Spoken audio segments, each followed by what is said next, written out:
Seth Dolly here on Tuesdays with Tim Camp. Coach, you managed to get the job done on Saturday by a 27-17 margin over Carroll, over 300 yards rushing. Talk about how you managed to get the job done against the Saints.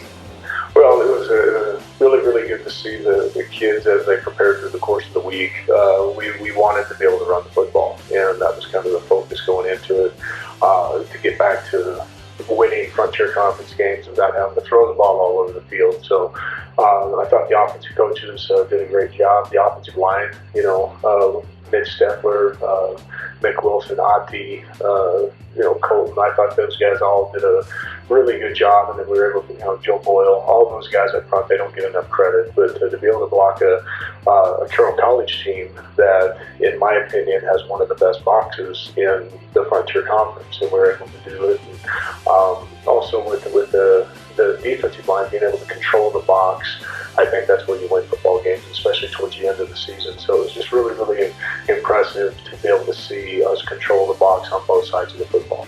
Speaking of rushing yards, you're going against one of the best rushing defenses in the country this weekend. First ever playoff game. Talk about how you plan to prepare for the Tigers.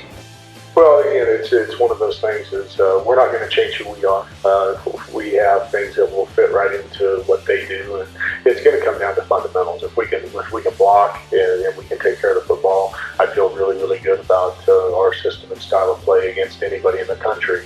But at the same time, they're a very good team, and there's a reason why they're 9-1 and ranked ahead of us. And they play in a very good conference, so they're battle tested. But at the same time, we're kind of carrying that Frontier torch a little bit. We want to be able to go and see, if the Frontier has tested us and prepared us to play different teams. And I think that, in my mind, I believe it has. If history repeats itself, the way, Southern Oregon's been able to go through other teams from opposing conferences and be able to compete at a very high level, Carroll College, Montana Tech, even Rocky Mountain, when they made it a few years ago, as you watched the game, you saw that the Frontier Conference had prepared them for opposing teams. Coach, last but not least, talk about what this first ever FCS appearance means to you, the players, and the university.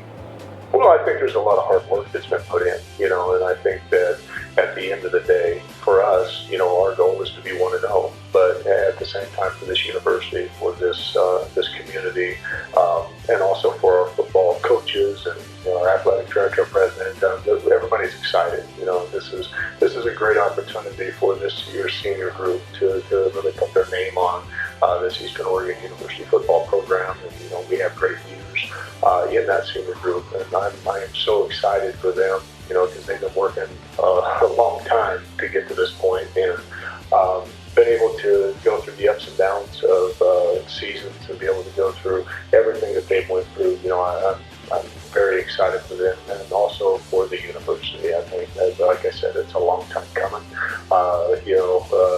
We've qualified in the past and wasn't able to take care of the business that we needed to take care of. So it was just extra, to be able to go and play a Carroll College team, and be able to control that game the way that these guys did, was exciting. And to be able to say, hey, you know what, we put our name on it, now we get an opportunity. We controlled everything as far as our fate and what we need to do. We took care of the business that we need to take care of, and here we go. We're going to Nebraska. So big time moment for this football program.